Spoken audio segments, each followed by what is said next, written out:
Yeah, hi, right. What I want to do today is I just want to show people who are new at having mantids how they can perhaps house them and also how they may feed them. I'm very new. I've only had my mantids for about maybe just over a week.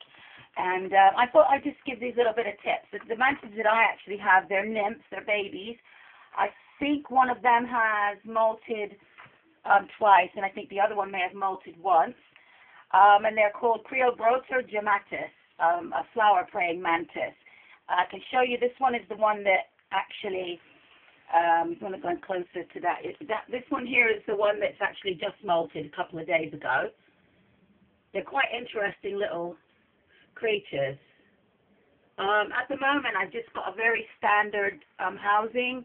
I'm going to get some fake leaves to put in there for them to make it a little bit more nice for them when I can get to a fish shop or on eBay. Anyway, I just put a few sticks in there, kind of lodged them in. And what I did was I cut out the edge of the end of the container. These you can get in the pound shops.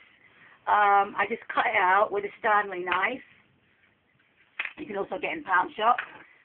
I just cut out a square. I put a layer of paper towel over it and then just stuck the paper towel on with some brown sticky tape. I would rather have the black cloth tape, but I don't have that at the moment. Right, and then what I had first done was I had also cut out an area in the lid. At first I actually put lots of holes in the top of the lid, but because this is a very cheap plastic, it made the holes too big and it was making the flies would be able to get out. So what I did was I created a hole. I cut a little hole into the top of the lid, and then I covered it with paper towel and put brown tape over the top of that. And that's it, and just layer it with paper towel at the bottom. And that's it. So what happened was trying to get flies in there. I kind of could get one in, but then I didn't know how to get more than one in. And people, you know, the people who are quite experienced at this, they use pouders. Well, I don't have a pouder. I don't really know how to use a pouder. So I thought, right, what can I do?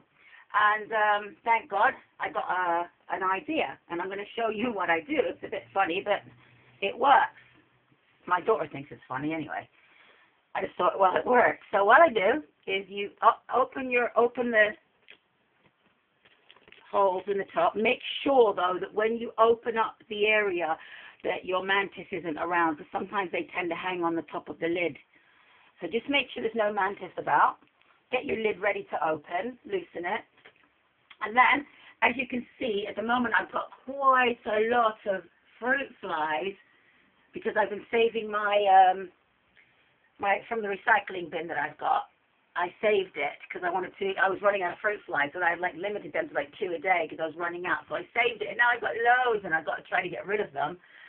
I have started to put them in to collect some in this little box down here. I put some bananas in there, trying to trap some of the fruit flies so I can do my own culture. Once there's enough in there, I'll seal the lid with paper towel and sticky tape. And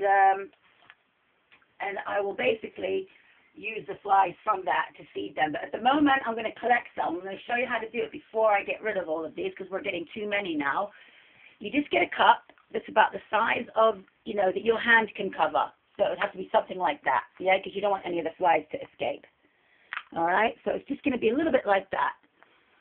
Okay, so you just, they're not very fast fruit flies, so you just come up like this and you, like that. Okay, at the moment, how many have I got in there? Oh, I wasn't unlucky. Oh, I got 2. Okay, so I caught 2. You can either start with just the 2, or if you want, you can try and grab another one. It's quite fun, really. I've got 4 in there now. If you can see closer, you might see that there's 4 flying about in there. I don't know if you can see. It's not very clear. Anyway, I'll try and get some more. I don't know if I managed, if I did that, and if I did get any more on that go. Anyway, that's the general idea. So you just kind of make sure there's no flies at the end of it. Open it up and put it on your hand just like that. And then what you do is you go over to your housing, or your mantid housing, and you open the lid. This is the funny bit. You just kind of get the cup.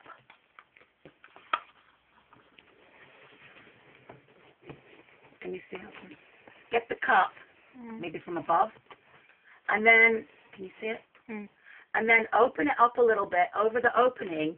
Let your hand away from the cup and just start tapping them. And believe it or not, they go in. I think I've only left a couple that way. There you go. They're all in there. And there you go. You can see that the fruit flies are now, I don't know if you can see it because of the light. The fruit flies are now in the container. Can you see them? Of course you can't answer me, but... Okay, so that was my little tip to try to help newbies. What I was told about these, to do a culture of fruit flies, was some people use mango, and they put quite a large bit of mango. I don't see that you're, yeah. They put quite a large bit of mango in a cup, and then they seal the cup. The fruit flies lay the eggs, and then eventually it just becomes full up with the little teeny-weeny fruit fly maggots. So I'm attempting to do something like that here. It's all, you know, but there's a lot of help on the forum, the Mantid forum. Okay, I hope that's a help for you, and yeah, until the next video, bye.